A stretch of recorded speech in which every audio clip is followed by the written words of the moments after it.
watching KOIN 6 News at 10. Watching out for you.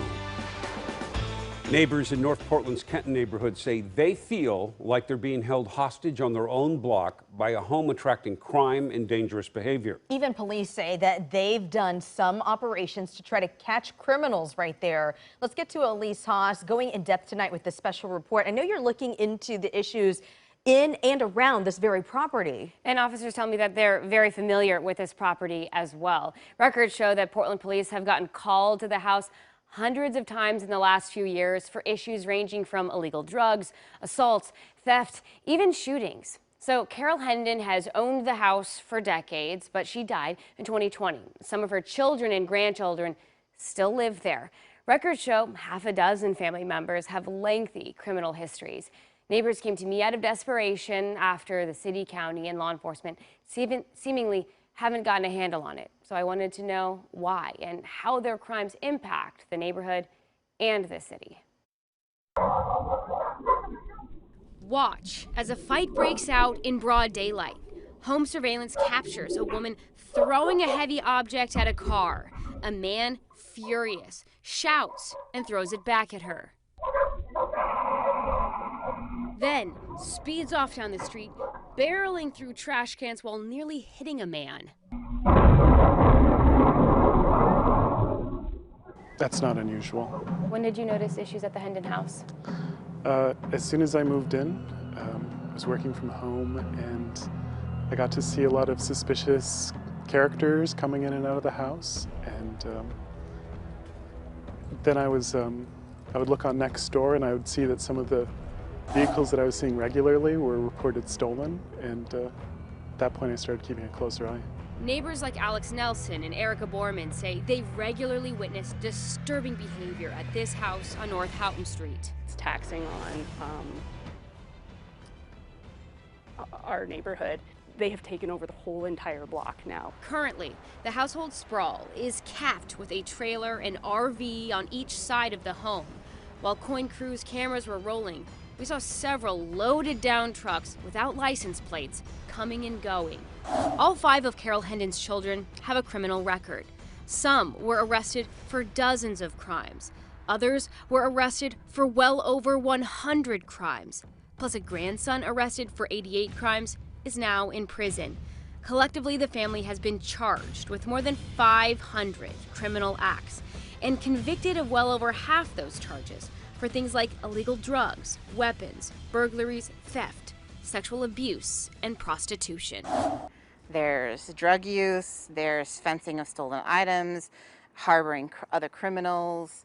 There's been multiple accounts of assault that we've all been reported. There was a chop shop that was being run there for quite a while that you could see lots of cars that were being taken apart and being stripped. With burglaries and property crime on the rise throughout Portland, in February, Portland police zeroed in on a suspect, 35-year-old Travis Hendon. Investigative leads drew them to this house, where officers recovered $16,000 in stolen property, arresting Travis Hendon for burglary, felon in possession of a firearm, theft, and hit and run. It's a nexus for a lot of problems that are all happening at once. Some officers tell me they're on a first-name basis with the family, regularly responding to issues here.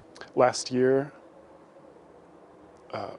I hosted 2 detectives that were staking out the house because they were searching for a murder suspect, which they eventually apprehended. Nelson is referring to Portland police first spotting 21-year-old murder suspect Hunter Lewis at the Hendon's house. Lewis had escaped from jail in Minnesota last spring. According to court records, he was charged for the deadly shooting of Kawhi Snyder in Portland last summer.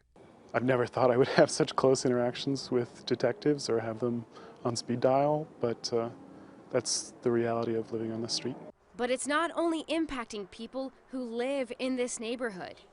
Do not engage with the neighbors. A community gardener reads the warning about safety issues posted at the Kenton Community Garden. It's just disturbing because they own the block. Portlanders from all over who bought a precious plot of land here have now felt the negative effect of the people living next door. The thing is you just don't know what's going to happen because these people have carte blanche.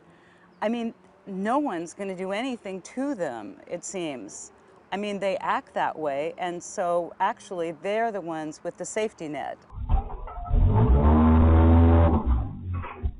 Hi, I'm witnessing a domestic dispute where the person just hit the other person in the car. I'm at 2723 North Houghton Street.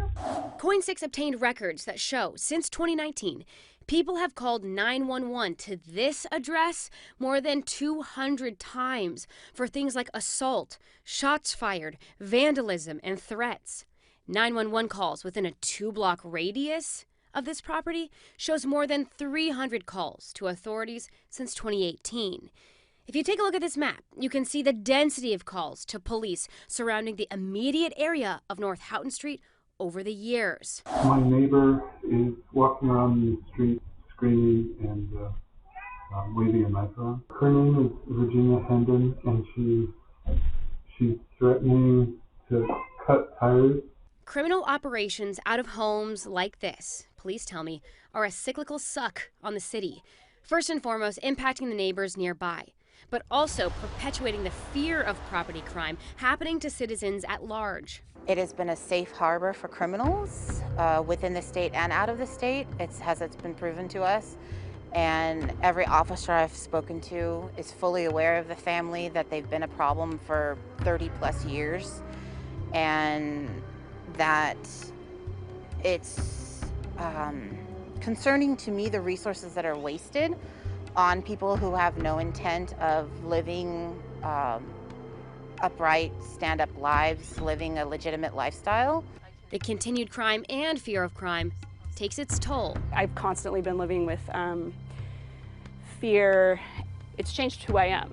You know, I have a trauma response to most things now, and I don't have a great idea of what's safe and what's not because I'm so used to seeing the violence on the street. I don't feel safe having my kids in the yard by themselves because we never know who's going to be coming around the corner going up to the house. You're never in a state of total rest because you just don't know what to expect. What do you think in our society and city, what have you, allows this to happen? I think the lack of follow-through by the DA's department when they are arrested, because we know that they've been arrested and picked up multiple times, but they're never held. Doesn't seem like things are followed through until there's a violent incident. I think there's been a lot of lack of interventions, generational drug use and poverty.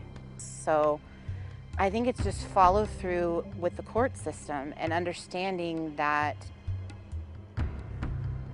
all of these little incidents equal a big thing. It's not just the one phone call. It's not just the one time that CPS is called. It's a cumulative situation of years and years of them feeling emboldened to do whatever they want and know that even if they get picked up, they're going to be back at home that same night.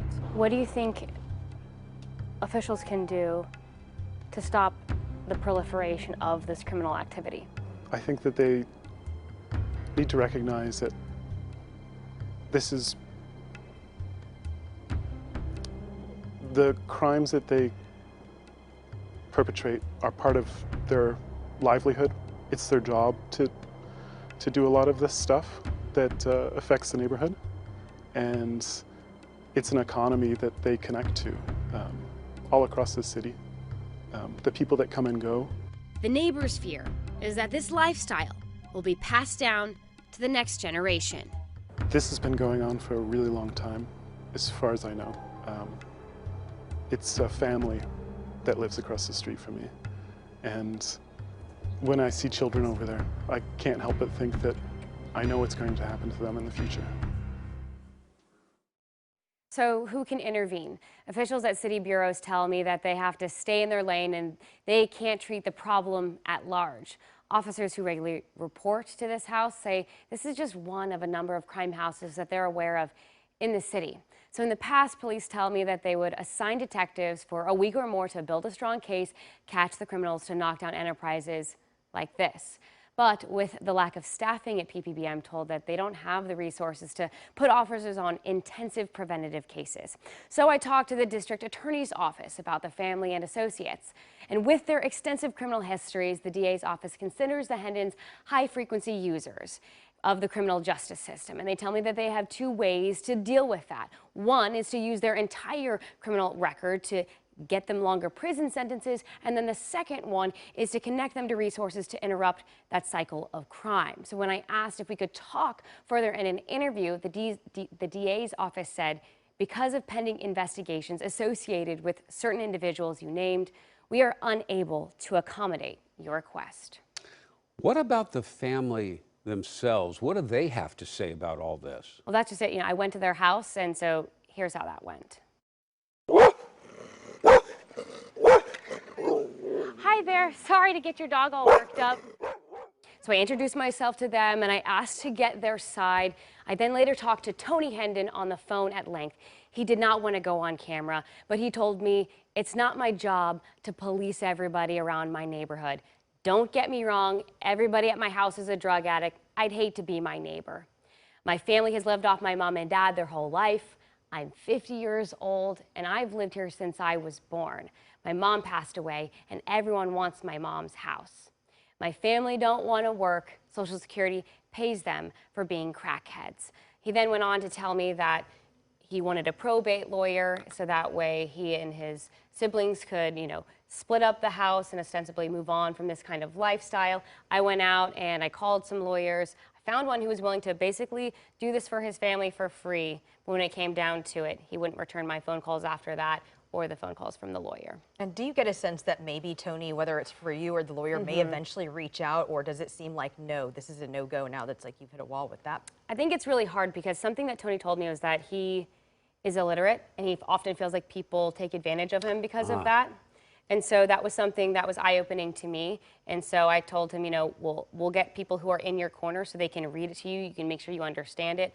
But I think there's a lot of trust issues. And of course, like she was talking about, generational drug use and poverty, because he talked about that very clearly in our conversation.